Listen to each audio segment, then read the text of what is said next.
अभिषेक और शरद, बेटा आप लोग क्लास में ज़रा कंसंट्रेशन के साथ बैठा करिए। बेसिक्स आपका बहुत वीक है, आप बेसिक्स पे ध्यान दीजिए, ठीक है। जो हमारा आज का टॉपिक है वो है पाइथागोरस थ्योरम। तो पाइथागोरस थ्योरम बताने से पहले कुछ बेसिक सी जानकारी मैं आपको दे दूं जो आपके बहुत काम में आएगी। पाइथागोरस थ्योरम का यूज़ आपको तभी करना है जब आपको राइट एंगल ट्रायंगल दिख रहा है। What is right angle triangle? अब राइट एंगल ट्रायंगल के बारे में आपको पता होना चाहिए, और उससे पहले आपको ट्रायंगल के बारे में पता होना चाहिए। ट्रायंगल क्या होता है आपको पता होगा। ट्रायंगल तीन साइड जिसकी होती हैं, जिस शेप की तीन साइड होती हैं उसको ट्रायंगल बोलते हैं। फॉर एग्जांपल, एक ये साइड, एक ये साइड, एक ये साइड। इसको मैंने नाम दे दिया ए बी, इसको नाम दे दिया बी सी, और ये सी है। ये तीन साइड हो गई हैं। तो यहाँ पे हम पाइथागोरस थ्योरम का यूज़ करेंगे। अच्छा, यहाँ पे एक चीज़ ध्यान देनी है आपको कि वो राइट एंगल ट्रायंगल होना चाहिए, मतलब 90 डिग्री बन रहा होना चाहिए, तभी पाइथागोरस थ्योरम का यूज़ करेंगे। और क्यों करेंगे इसके बारे में बताते हैं। तीन साइड दे रहे हैं, ए बी, बी सी और सी है। इन तीन साइड में से कभी भी आपको दो साइड दी गई हो तो आप तीसरी साइड निकाल सकते हो। राइट एंगल ट्रायंगल में तीन साइड्स में से किसी एक साइड को निकालने के लिए पाइथागोरस थ्योरम का यूज़ होता है। तो according to Pythagoras theorem, by Pythagoras theorem,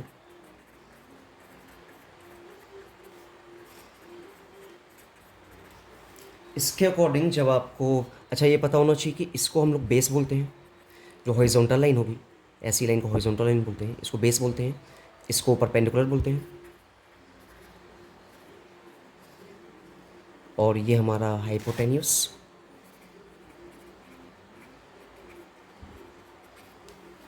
तो इतनी बेसिक सी बात आपको पता होगी। ये इसको बेस बोलेंगे, इसको परपेंडिकुलर बोलेंगे, और इसको हाइपोटेन्यूस बोलेंगे। और अच्छा, ये एक्यूट एंगल, एंगल सी और एंगल ए एक्यूट एंगल होगा। मीन्स इनकी जो वैल्यू होगी वो हमेशा 90 से कम ही होगी। क्यों 90 से कम होगी? क्योंकि आपको पता होगा एक ट्राइंगल की प्रॉपर्टी होती है, sum of all the angles of a triangle is equal to 180 degree. Means इनको इनको इनको तीन एंगल होते हैं, तीन साइड हैं तो तीन एंगल हैं। इन तीनों एंगल को मिला के 180 डिग्री आना चाहिए। तो 180 डिग्री अगर ये 90 डिग्री है तो ऑब्वियस सी बात है कि इनको और इनको मिला के 90 डिग्री ही आएगा। तो ये हमेशा 90 डिग्री से कम होंगे। समझ आ गई होगी बात। और पाइथागोरस थ्योरम क्या कहती है? इसको हाइपोटेन्यूस बोलते हैं। जहाँ से 90 डिग्री बन रहा होगा, इससे जुड़ी जो दो साइड होंगी उसमें से एक परपेंडिकुलर होगी। परपेंडिकुलर मतलब समझ लीजिए आप, ये वर्टिकल लाइन ऐसी जो सीधी सीधी लाइन होती है उसको वर्टिकल लाइन बोलते हैं। ऐसे याद करिएगा कि वी से वर्टिकल और वी से वन, वन ऐसे बनता है और ऐसे नहीं बनता। जनरली वन तो ऐसे बनता है, बट आपको ये सोचना है कि वन ऐसे, यही है इस समय वन। तो वी से वर्टिकल, वी से वन, और इस हॉरिजॉन्टल लाइन को हम लोग बेस बोलते हैं। और जो यहाँ से यहाँ तक की लाइन जा रही है इसको बोलते हैं हाइपोटेन्यूस। समझ आ गई एक बात। बाय पाइथागोरस थ्योरम जो हाइपोटेन्यूस का स्क्वायर होता है, मीन्स हाइपोटेन्यूस यहाँ पे क्या है, अगर आप ध्यान से देखो तो ए से हाइपोटेन्यूस है, तो इसका जो स्क्वायर होगा, स्क्वायर मीन्स वर्ग हिंदी में, ये इसके स्क्वायर मतलब बेस के स्क्वायर, और बेस क्या है यहाँ पे बी सी या सी बी, कुछ भी बोलो, बी सी का स्क्वायर प्लस ए बी का स्क्वायर या बी ए का स्क्वायर, इनके सम के हमेशा बराबर होगा। पाइथागोरस थ्योरम हमसे यही कहती है कि इसका जो स्क्वायर होगा वो इसके स्क्वायर प्लस इसके स्क्वायर का हमेशा बराबर होगा, और ये वैल्यू हमेशा इससे और इससे बड़ी ही आती है। ये चीज़ कन्फर्म है। अब यहाँ पे कोई भी दो चीज़ दी गई हो, तीसरी साइड निकालनी हो, दो साइड दी गई हो, तो आप निकाल सकते हो तीसरी चीज़। देखिए कैसे, इसका उपयोग कैसे कैसे हो सकता है ये देखिए पहले। बहुत ही सिंपल से एग्जाम्पल से समझाऊंगा, आपको समझ में आ जाएगा। सपोज करिए कि आप यहाँ पे खड़े हो, इस जगह खड़े हो। सपोज करिए आप इस जगह खड़े हो और यहाँ पे एक दीवार है। आपके और दीवार के बीच की दूरी जो है वो 10 मीटर है। अब ये 10 मीटर है, और यहाँ से यहाँ तक की मतलब एक दीवार है जिसकी वैल्यू ये, इसको 10 से थोड़ा छोटा ले लेते हैं जिससे आपको और आसानी से समझ में आएगा, ताकि स्क्वायर रूट बन सके। ये भी आपको धीमे से समझ में आ जाएगा। इसको 3 मीटर लेते हैं। कितना लेते हैं? 3 मीटर, 3.0 मीटर हो गया बराबर। इसको 4 मीटर लेते हैं। इसकी वैल्यू, ये दीवार की जो नाप है वो 4 मीटर की है।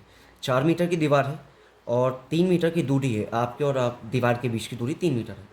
अब आपको एक सीढ़ी लगानी है, यहाँ से इस पॉइंट से यहाँ तक एक सीढ़ी लेके जानी है। यहाँ से यहाँ तक की एक सीढ़ी ऐसे ही लगती है, इंक्लाइन प्लेन बनता है। तो इस सीढ़ी की लंबाई कितनी है, इस तरह क्वेश्चन। देखिए बहुत इस तरह, ये तो वर्ल्ड प्रॉब्लम्स होती हैं, ये तो बनाई ऐसे जाती हैं। बस आपको एक बार डायग्राम बनाना आ गया, एक बार बेसिक कॉन्सेप्ट क्लियर हो गया, देन कोई भी क्वेश्चन डिफिकल्ट नहीं होता।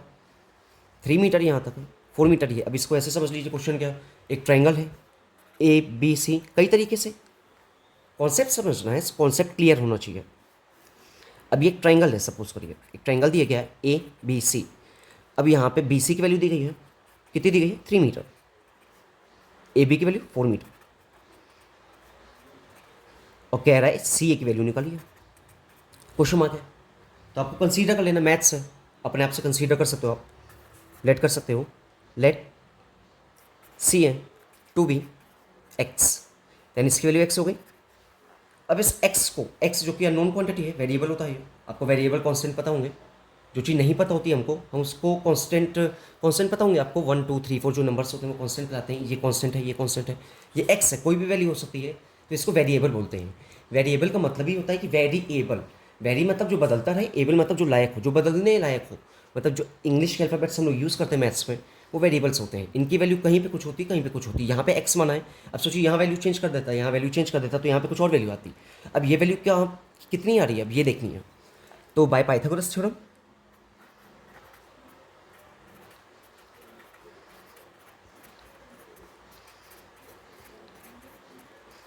और इसका यूज़ क्यों कर रहे हैं, क्योंकि 90 डिग्री बन रहा है, हमको दिख रहा है।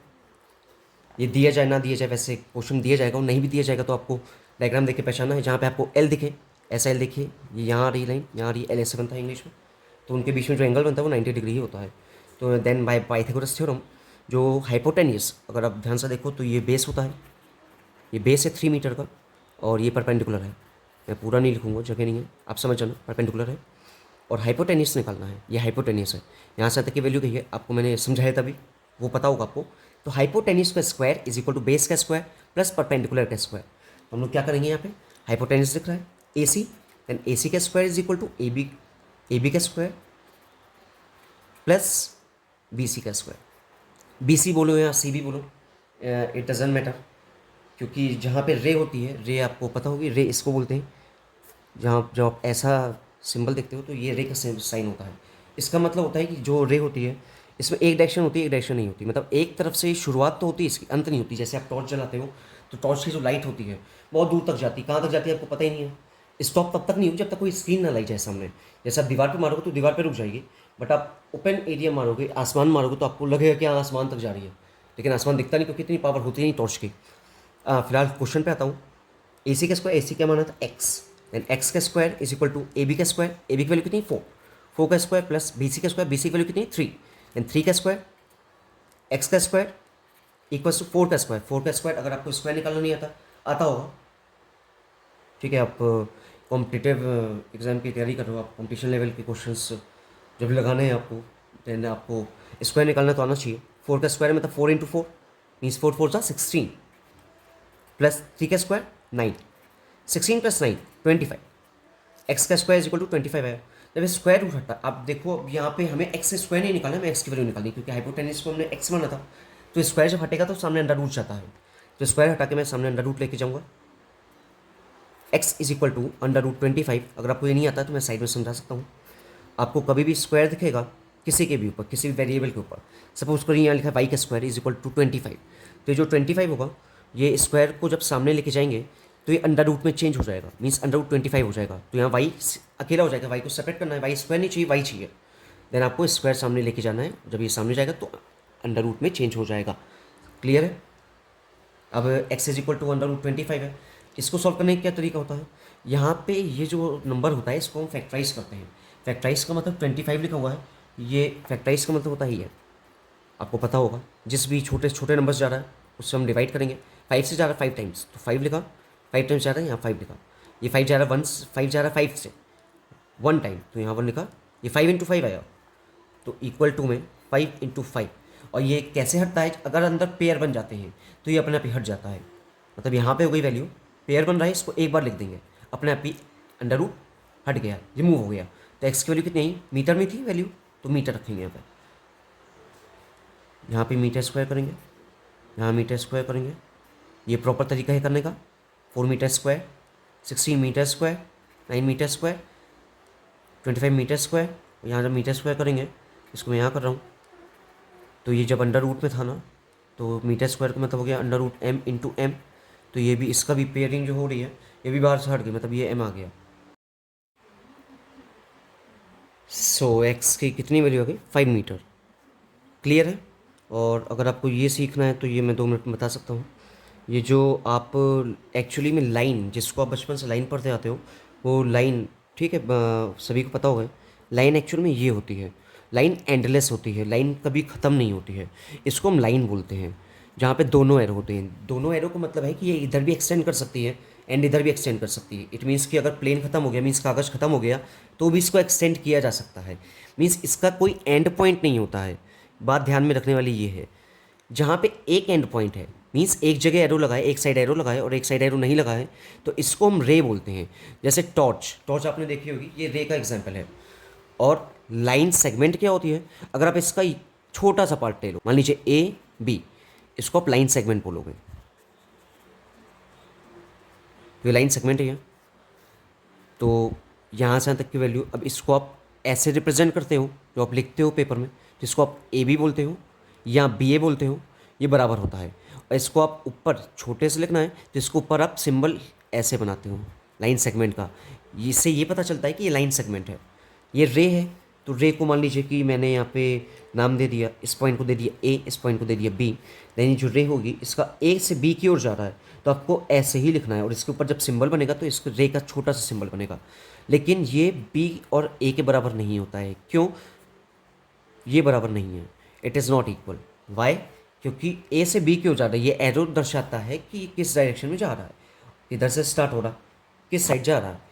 तो ए बी का मतलब है कि ए से स्टार्ट हो रहा है, बी की ओर जा रहा है, मतलब बी की ओर एरो है, इस साइड से जाएगा। बी ए का मतलब है कि बी से स्टार्ट हो रहा होगा और ए की ओर जा रहा होगा। तो ये तो नहीं, डायग्राम के हिसाब से तो नहीं दिख रहा है, तो इसलिए बराबर नहीं होते हैं।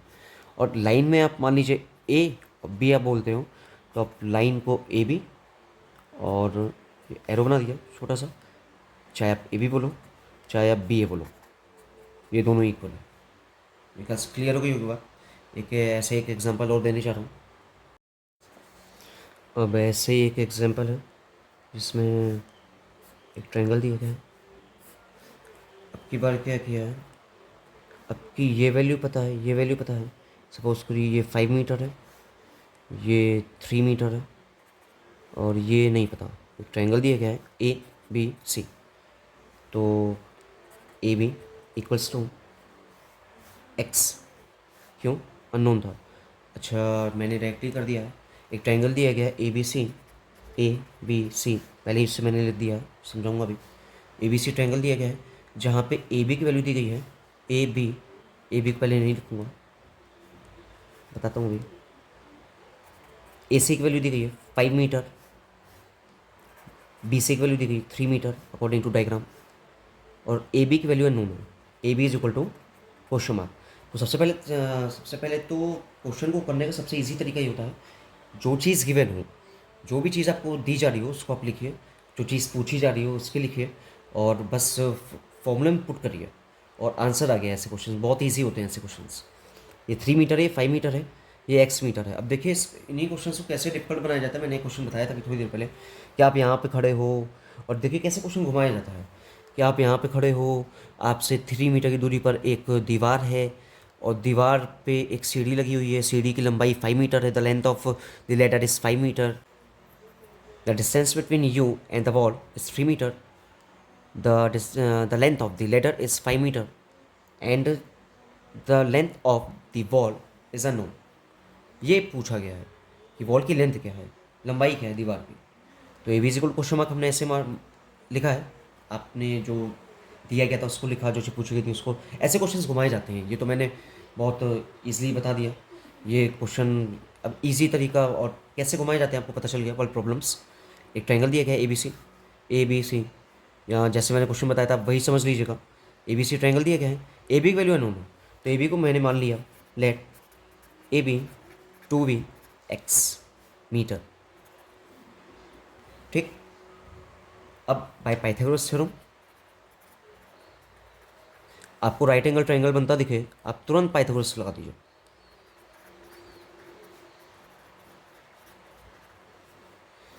हाइपोटेन्यूज का स्क्वायर, मतलब हाइपोटेन्यूज यहाँ पे क्या है, ए सी, यहाँ सी है, देन ए सी का स्क्वायर इज इक्वल टू, आपको फॉर्मूला वैसे ही रखना है।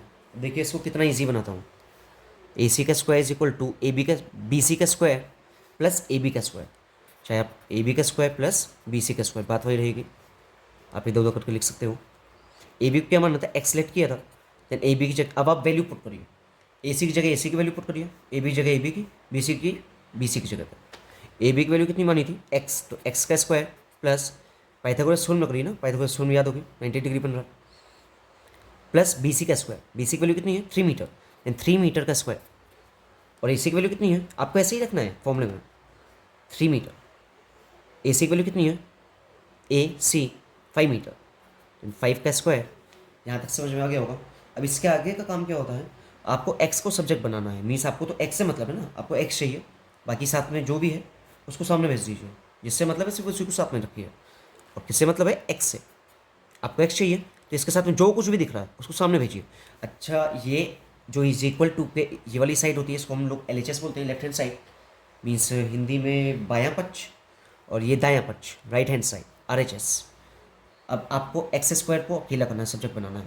इसके साथ में क्या दिख रहा है, 3 मीटर का स्क्वायर दिख रहा है, प्लस में आपको पहले ये चाहिए, एक्स स्क्वायर चाहिए एक्स, लेकिन पहले एक्स स्क्वायर से तो बाद में हम लोग निपट लेंगे। पहले एक्स को तो अकेला, इसको अकेला तो करिए। 3 मीटर प्लस का दिख रहा है, 3 मीटर का स्क्वायर, सामने जाएगा तो माइनस का हो जाएगा, ये पता होगा। LHS से RHS की ओर जाती है, या RHS से LHS की ओर आती है तो साइन चेंज हो जाता है, साइन कन्वर्जन पता होगा आपको, और नहीं पता तो समझ लीजिए, अभी देख लीजिए। ऐसा हर बार करेंगे जब आपको ऐसा दिख जाए, क्वेश्चन बनता चला जा रहा है, जैसा दिखता जा रहा है वैसा करते जाएंगे। 3 मीटर का स्क्वायर है, तो 3 मीटर के स्क्वायर को हम इधर लेके आएंगे। ये 5 मीटर का स्क्वायर था, ये 5 मीटर मतलब 25 मीटर स्क्वायर हो गया। ये 3 मीटर को इधर लाए तो ये माइनस का 3 मीटर का square is equal to x का स्क्वायर, ये मैंने पहले ही कर दिया है। 25 मीटर स्क्वायर माइनस 3 मीटर का स्क्वायर जब करेंगे तो आएगा 3 का स्क्वायर 9, एम का square M square is equal to x square. 25 में से 9 गया, 25 मीटर स्क्वायर से 9 मीटर स्क्वायर गया तो है 16 मीटर स्क्वायर।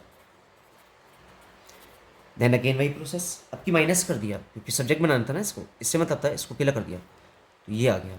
आप चाहे इसको ऐसा लिखो, चाहे आप ये भी लिख सकते हो, x square is equal to 16 metre square.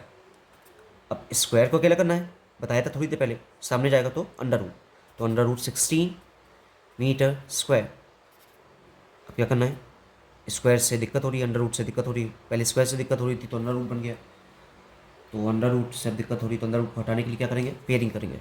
तो पेयरिंग करेंगे तो ये आएगा 2 इंटू 2, 16 है ना, तो फैक्टराइज किया, 2 से गया 8 टाइम्स, 2 से गया 4 टाइम्स, 2 से गया 2 टाइम, 2 से गया 1 टाइम, 2 इंटू 2 इंटू 2 इंटू 2, ये बन रहा है।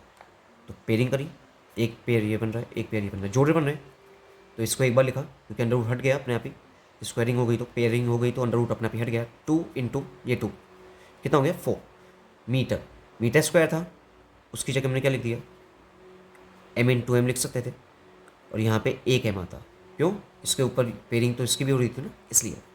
समझ आ गया होगा। और वैल्यू कितनी आई, 4 मीटर, 4 मीटर इसकी वैल्यू, इसकी एक्स की, यहाँ लिख देंगे 4 मीटर। समझ आ गया होगा, क्लियर है।